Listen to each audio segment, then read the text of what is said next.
Dorothy Dandridge could do it all: act, sing, dance, and leave a centuries-long impact. Today, we're going to take a look at one of the earliest African-American film stars to be nominated for the Academy Award for Best Actress, Dorothy Dandridge, and at her trials, triumphs, positive impact, and legacy. Not only was Dandridge the first African-American woman to be nominated for an Oscar, but she was also the first Black woman to make it to the cover of Life magazine. But despite her many accomplishments, her life off-screen was harrowing. In her own words, if it is possible for a human being to be like a haunted house, maybe that would be me. So what were the ghosts that haunted Dandridge's life? The loudest one was her only child, Harold Suzanne Lynn Nichols, who was born in 1943 when Dandridge was married to dancing legend Harold Nichols. See, Lynn was a special needs child, which Dandridge blamed on her delayed birth due to being left without a car as her husband was gone golfing. Later, Dandridge was convinced by doctors to give Lynn up to a caretaker, which led her to fall into the grasp of another ghost, her own destructive behavior. From toxic romances to addictions that eventually took her life, never mind the discrimination she faced in her career. To dull the pain, Dandridge took pills and champagne. The haunting only came to a stop in 1965 when she suffered from an accidental overdose at the age of 42.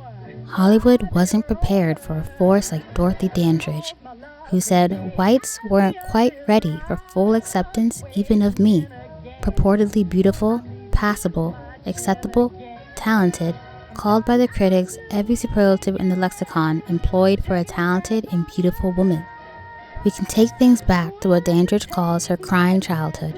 An absent father affected her, and a life on the road didn't make for the best years of her life. Her mother, Ruby, who actually has a pretty successful acting career on shows such as The Amos and Andy Show, was just a cook.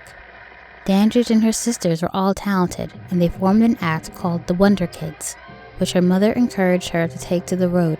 In the scorching hot, racist South, life on the road was both hard and crowded. Her greatest and most notable success was the role in 1954's Carmen Jones, for which she was nominated for the Academy Award for Best Actress. She also shined as a vocalist in venues such as the Cotton Club and the Apollo Theater. In the 50s, she also got a major leg up from fellow female performer, actor Marie Wilson, who came to see her show. An instant friendship was sparked between the two as Wilson introduced her immediately to Gene Cook, theatrical editor for Life, and suggested that he do a picture spread of Dandridge. In 1957, she appeared in Island in the Sun, which dealt with miscegenation, but one of her most notable roles was the role of Bess in Porgy and Bess in 1959. Following this, in the 60s, Dandridge's life was more trials than triumphs. She later described it as moving around in an erotic haze, having spasms before or after singing, sneaking in drinks, taking pills to dehydrate myself.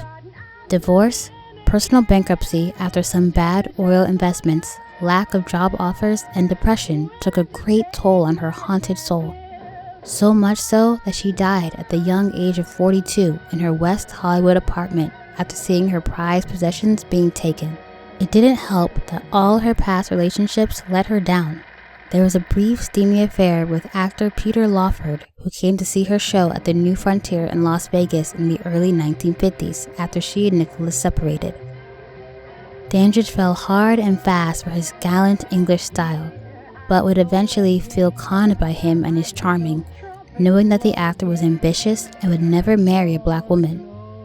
There was another failing marriage to nightclub owner Jack Dennison, which was an affair that was filled with drinking and intense fighting. It makes it all the more tragic that it wasn't until the 1980s that the world began to truly acknowledge Dandridge's impact, legacy, and contribution to the image of African Americans in American motion pictures. But she did leave a significant impact, one that was made clear by the 1999 HBO movie introducing Dorothy Dandridge, which Halle Berry produced and starred in, winning a Primetime Emmy Award, Golden Globe Award, and Screen Actors Guild Award. Again, when Berry won the Academy Award for Best Actress for her role in Monsters Ball, Dorothy Dandridge's name was among those she dedicated that moment to. Dandridge got her recognition after her passing, as she was awarded a star on the Hollywood Walk of Fame in January 1984. And that's all we have on Dorothy Dandridge. What did you think of her legacy? Let us know your thoughts in the comments below. If you enjoyed this video, give us a thumbs up. This will make the YouTube algorithm show our videos to more viewers. And if you want to see more videos like this, subscribe to our channel and hit that notification bell. Thanks for watching. See you next time. Peace.